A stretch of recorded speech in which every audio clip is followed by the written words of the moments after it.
This is Process and Reality, the only officially unofficial guide to reading Alfred North Whitehead.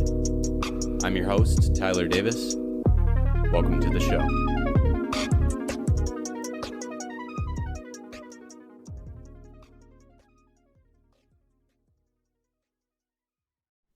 Hey everybody, before we continue, I just want to let you know about Anchor, the platform that I'm using to create this podcast. If you enjoy the quality and the ease of access you get to this podcast, well, you need to try out Anchor because they distribute everything for you. It's super awesome. It's totally free. You can use it right from your phone or your computer. Their creation tools actually allow you to record and edit your podcast. So it sounds super great. They're going to distribute it on all the platforms, like I said, so you can hear it from Spotify, Apple Podcasts, Google Podcasts, and tons more places. And you get paid for the ads ultimately that you run, and there's no minimum listenership. So you should totally go download the Anchor app or go to anchor.fm, get yourself started, start your own podcast, start saying something important, get out there, and make it happen.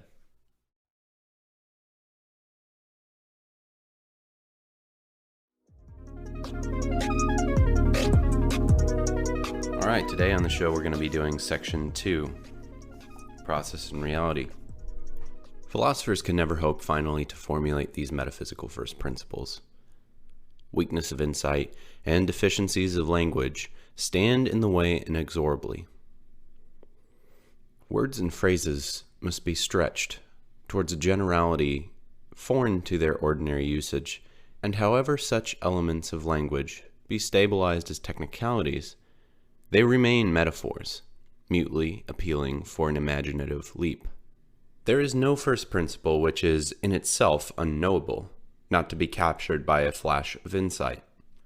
But, putting aside the difficulties of language, deficiency in imaginative penetration forbids progress in any other form other than that of an asymptotic approach to a scheme of principles, only definable in terms of the ideal which they should satisfy.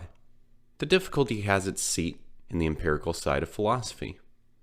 Our datum is the actual world, including ourselves, and this actual world spreads itself for observation in the guise of the topic of our immediate experience.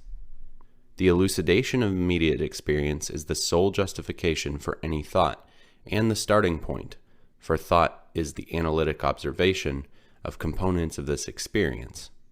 But we are not conscious of any clear-cut, complete analysis of immediate experience in terms of the various details which comprise its definiteness. We habitually observe by the method of difference. Sometimes we see an elephant, sometimes we do not. The result is that an elephant, when present, is noticed. Facility of observation depends on the fact that the object observed is important when present, and sometimes is absent. The metaphysical first principles can never fail of exemplification. We can never catch the actual world taking a holiday from their sway. Thus, for the discovery of metaphysics, the method of pinning down thought to the strict systematization of detailed discrimination already affected by antecedent observation breaks down. This collapse of the method of rigid empiricism is not confined to metaphysics. It occurs whenever we seek larger generalities. In natural science, this rigid method is the Baconian method of induction, a method which, if consistently pursued, would have left science where it found it. What Bacon omitted was the play of a free imagination controlled by the requirements of coherence and logic. The true method of discovery is like the flight of an airplane. It starts from the ground of particular observation. It makes a flight in the thin air of imaginative generalization, and again lands for renewed observation rendered acute by rational interpretation. The reason for the success of this method of imaginative rationalization is that when the method of difference fails, factors which are constantly present may yet be observed under the influence of imaginative thought. Such thought supplies the differences which the direct observation lacks. It can even play with inconsistency and can thus throw light on the consistent and persistent elements in experience by comparison with what in imagination is inconsistent with them. The negative judgment is the peak of mentality, but the conditions for the success of imaginative construction must be rigidly adhered to. In the first place, this construction must have its origin in the generalization of particular factors, discerned in particular topics of human interest. For example, in physics, or in physiology, or in psychology, or in aesthetics, or in ethical beliefs, or in sociology, or in language, conceived as storehouses of human experience. In this way, the prime requisite that anyhow there shall be some important application is secured. The success of the imaginative experiment is always to be tested by the applicability of its results beyond the restricted locus from which it originated. In default of such extended application, a generalization started from physics, for example, remains merely an alternative expression of notions applicable to physics. The partially successful philosophic generalization will, if derived from physics, find applications in fields of experience beyond physics. It will enlighten observation in those remote fields, so that general principles can be discerned as in process of illustration.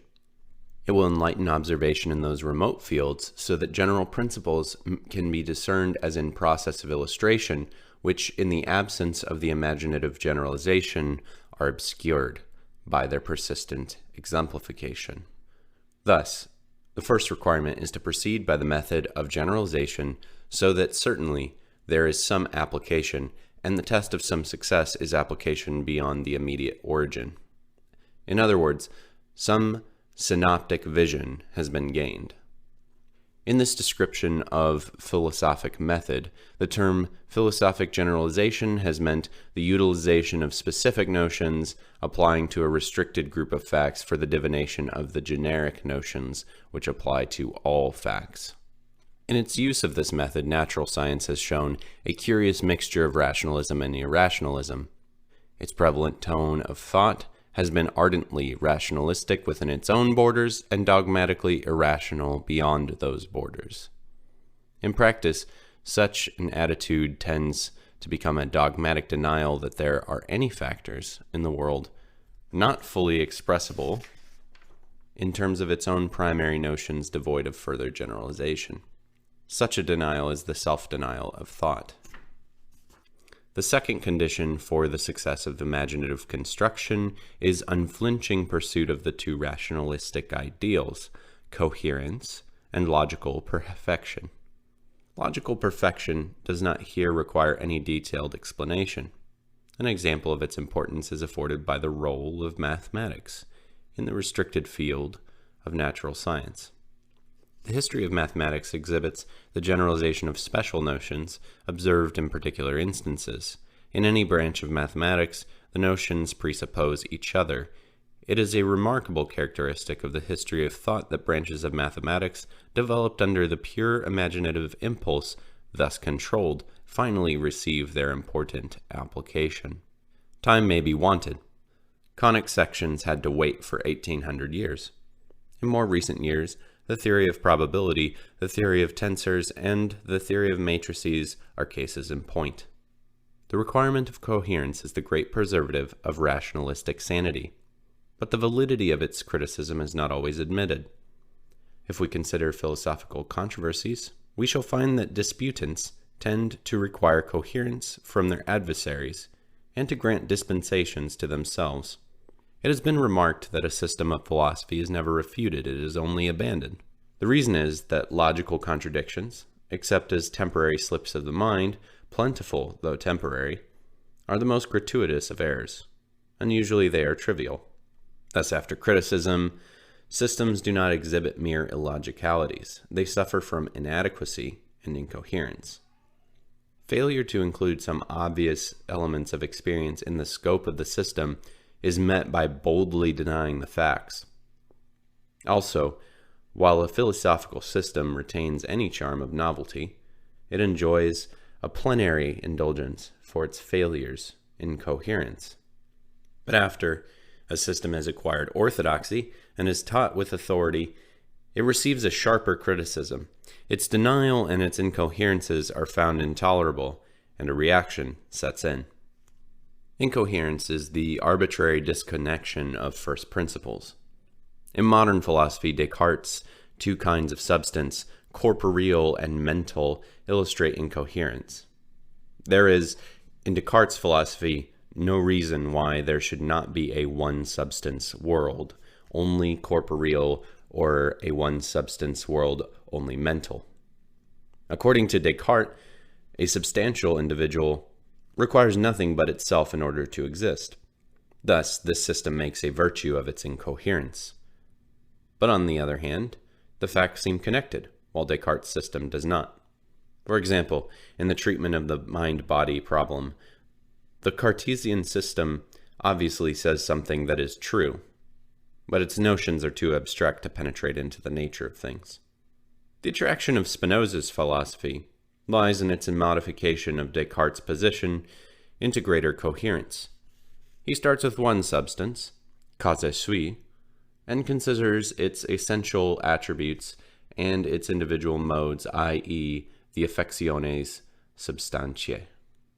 The gap in the system is the arbitrary introduction of the modes, and yet a multiplicity of modes is a fixed requisite if the scheme is to retain any direct relevance to the many occasions in the experienced world.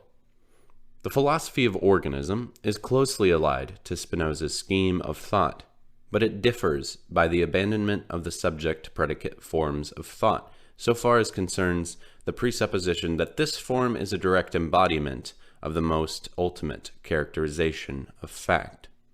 The result is that the substance-quality concept is avoided, and that morphological description is replaced by description of dynamic process. Also, Spinoza's modes now become the sheer actualities, so that though analysis of them increases our understanding, it does not lead us to the discovery of any higher grade of reality. The coherence which the system seeks to preserve is the discovery that the process or concrescence of any one actual entity involves the other actual entities among its components. In this way, the obvious solidarity of the world receives its explanation. In all philosophic theory, there is an ultimate which is actual in virtue of its accidents.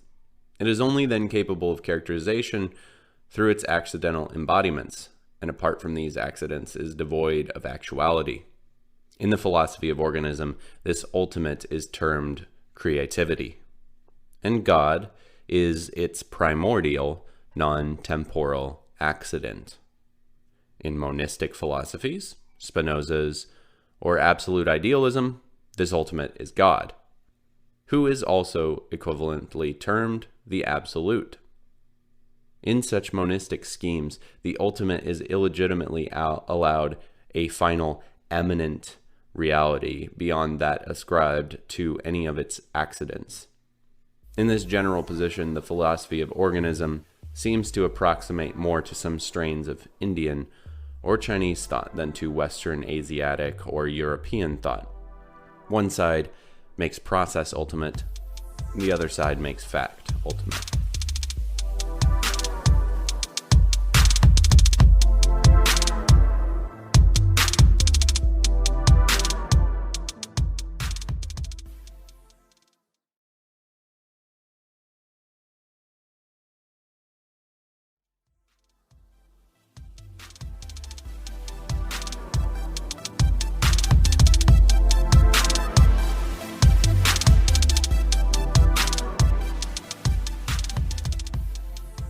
So Whitehead starts out by saying that philosophers can't ever reach a finish line with metaphysical first principles because humans are finite and language is finite.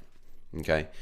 No first principle is entirely unknowable, and I'm going to add here, in theory, but our lack of imagination prohibits us from penetrating these mysteries as well as we would like to. Now, I want to define some difficult words that he uses sometimes. So here we have the definition of asymptotic is a line that approaches a curve but never touches. So you're always in the field of metaphysics. It's a hopeless quest, but a necessary quest as well. And it's the same thing with the sciences. You will probably never, you definitely will never reach absolute knowledge, but that doesn't stop you from pursuing the truth, right? So that's just kind of what he's getting at there. Our approach to metaphysics can only ever be asymptotic, meaning we achieve more knowledge, better knowledge, relevant knowledge, but we are never achieving total knowledge. So the point is that our limited imaginations can only ever allow us to approach but never reach a scheme of principles. We can only define these same principles in terms of the ideals they should measure up to. Yeah, all that to say that, like, when we're setting up a metaphysical framework, that itself is not the metaphysical first principles that exist in reality. Does that make sense? When you are referring to them, that reference in language is not itself the referent. That to confuse the two is what Whitehead will later call the fallacy of misplaced concrescence, or the fallacy of reification, which is where you mistake the abstraction for reality. That mistake itself can have an effect on reality as well, which we'll probably cover. There's a difficulty. We're trying to analyze data. Our problem is that the data is the actual world. Why is this a difficulty? Well, we can't separate ourselves from the world. And by the world, I don't mean Earth. I mean the universe. You can't exit the universe to observe it. So you're going to be doing it from the inside. The actual world is totally and openly available to us for observation. That's actually part of the problem, is it's too available. We observe things by the method of difference, but the problem is that the actual world never goes away for us to observe what it's like if these metaphysical principles were present or not present in our experience. Does that make sense? Maybe this will be more clear in the coming few points here. So the actual world disguises itself as our immediate experience. The act of clarifying an immediate experience is a justification for thinking. This is where we get a little bit muddy. I'm taking a stab at what I think he means here as I reword this. So the act of clarifying an immediate experience is a justification for what we'll call thinking, what Whitehead thinks thinking is. The first part of this is that we start thinking when we analytically observe the components of our experiences. So essentially self-reflection, okay? What we're setting up a definition for thought. And thought is self-reflective thinking. So we're not talking about the thinking of animals that don't analytically observe the components of their experiences. But we also need to note that we are not constantly, consciously, clearly, completely analyzing all of our immediate experiences. We are kind of more in the stream of consciousness. Sometimes we are paying attention, other times we're not really. But the chief method of observation is difference for us. Okay, so I mentioned this earlier. Sometimes things are there, sometimes they're not. This is the method of difference. Facility, just as a word, it's an adjective that means easily performed. Okay, so easily made observations are dependent upon the importance of an object. If something's important, it might be more easily observable. Sometimes these objects are present, sometimes they're absent, and we feel their importance in light of their presence or absence. So he uses the example of an elephant. This is kind of, I think it's a very nerdy joke. He's using the example of the elephant in the room. So the elephant in the room is something that is present, that's important, so important that everybody understands its presence and doesn't acknowledge it. He's saying, like, when an elephant's in a room, you notice it because it's super obvious, and it's kind of important because, well, it would be dangerous to have an elephant in a room probably. And then when it's not there, after it's been there, you're like, oh, the elephant's gone, right? So that's kind of what the idea that we're talking about here. Okay, difference and importance. We'll talk about importance more. This is a common Whiteheadian concern for the idea of importance. So we observe by the method of difference. We can't observe the world apart from the metaphysical first principles we are assuming are real and actual, but which we know we can never have absolute knowledge of. Does that make sense? If we try to observe by the method of difference, the problem is the world never takes a break. So we can't observe the world by a method of difference. We can't observe the metaphysical first principles at work in the world by the method of difference. So we can't discover these metaphysical first principles by trying to pin down our thoughts and force them into a rigid framework or system. That just doesn't really work. And here Whitehead says that rigid empiricism collapses, not only when it meets metaphysics, but also when we apply it to larger general principles. Francis Bacon, famous science guy, philosopher, Bacon's method of induction doesn't leave space for imagination. Whitehead seems to think they actually did leave space for imagination, but what he left behind was this legacy that stifles the imagination. The proper method of induction is one that allows for imagination, but guards it with the requirements of coherence and logic. So remember that coherence is the idea that ideas in philosophy presuppose each other. Any single idea of the philosophy alone is meaningless. Relationship matters for meaning. Okay, so coherence is kind of that internal logic of the system, that the principles make sense in light of each other. So Whitehead lays out a presupposition, and that's that we cannot conceive of an entity in complete abstraction from the system of the universe. We cannot even think of something that is outside of the universe. Speculative philosophy is responsible for demonstrating this idea. The speculative system has to be logical, meaning it needs to be consistent, capable of exemplification, meaning we need to be able to use our general logical conclusions in specific real-world examples. And it needs to be, the system needs to be capable of inference, meaning that we need to be able to take the specific ideas that we have come upon, the specific ideas that we articulate, and then we need to carry them out to reach broader conclusions. So as a kind of subpoint to all that, imagination in the inductive method is a method of carrying out speculative philosophy that is coherent and logical.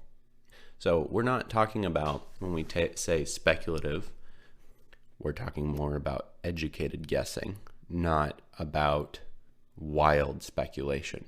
And so those are the two different kinds of things. Like, people view philosophy in general as being speculative because it is, at its fundamental level, in first principles, it is speculative. But that doesn't make all speculation the same. I can't remember which philosopher it is that articulates this, but essentially everything that you believe or think is a bit of a leap of faith. That doesn't make all leaps of faith equal. And so I think that's an important distinction to make. Just because the problem of knowledge is a universal problem does not mean that it is universally problematic in the same way, given a certain set of circumstances. That's probably all very opaque and not super clear, but we'll unpack it. Moving on. When we don't have the ability to observe using the method of difference, which we don't when we're trying to find out the metaphysical first principles, we have the ability to imagine what it would be like if things were different. Our ability to think modally about things we've never experienced is our way forward. This ability of ours might shed light on consistent elements of experience by contrasting consistent elements with what we imagine is inconsistent. For this to work, we have to construct our imaginative thought, starting by moving from specific ideas to general ideas, from specific things to general principles. That's the method of induction. Now, we should discern from these general principles out of topics of human concern. We're going to try and get our general ideas that we broaden into metaphysical categories from topics of human concern, like physics, biology, aesthetics, morality, or languages. Now, languages are especially valuable as storehouses of human experience. When we generalize from specific disciplines, we are able to maintain the prerequisite Whitehead previously mentioned. Now, when we generalize, we maintain that our general ideas ought to be applicable, since we've derived them from their connection to real life. So if we derive an idea from physics, it doesn't stop being applicable to physics. It maintains its applicability as we apply the idea more broadly to other disciplines. In other words, when we generalize, we actually make an idea more applicable, not less. So, the success of an idea like this is tested by seeing whether it is applicable beyond where it originated. A general idea in physics is just another way of describing a concept in physics in broad detail. So you take an idea from physics, you make a general principle for physics, it stays in physics. But if you have an idea in philosophy that you took out of the specifics of physics, then it should be applicable to areas far beyond the realm of physics if it is to be partially successful. If it doesn't actually apply, then you might not have a whole success, and you might need to limit it just to physics. But as a philosopher, your data is the real world, and so you have to look at areas of human concern and draw general conclusions from them. There's a homework assignment for you. If you're going to be doing philosophy, pick a topic of human concern. For me, communications is a huge thing. Languages is a huge thing. Philosophy of language, I really like it. And then like the emergent stuff with like neuroscience and the internet, super fascinating as well. So I think those kinds of areas of human concern, you need to figure out something that you're interested in and study it for philosophy, which is super fun. So just to sum up what I just said, basically general philosophical ideas should apply to all areas of human interest. That's their true test. Generalize, apply, test by applying beyond the limits of the idea. And if there's some partial success between all of these, then that is what Whitehead calls synoptic vision. So we're going to generalize from a specific area, and then we're going to take that general idea and apply it to some other area that is outside of it. Like if we took physics and we took it out of physics, we apply it to neuroscience, and then if there's some sort of partial success between those two disciplines and it gains some sort of insight, then that is what Whitehead would call a synoptic vision. The synoptic gospels in the Christian tradition together give the theologically holistic view of Jesus as the Christ that the earlier Christian church believed in. So Whitehead's kind of using this idea of synoptic vision to describe how we attempt to gain understanding by looking between disciplines for at least partial truth.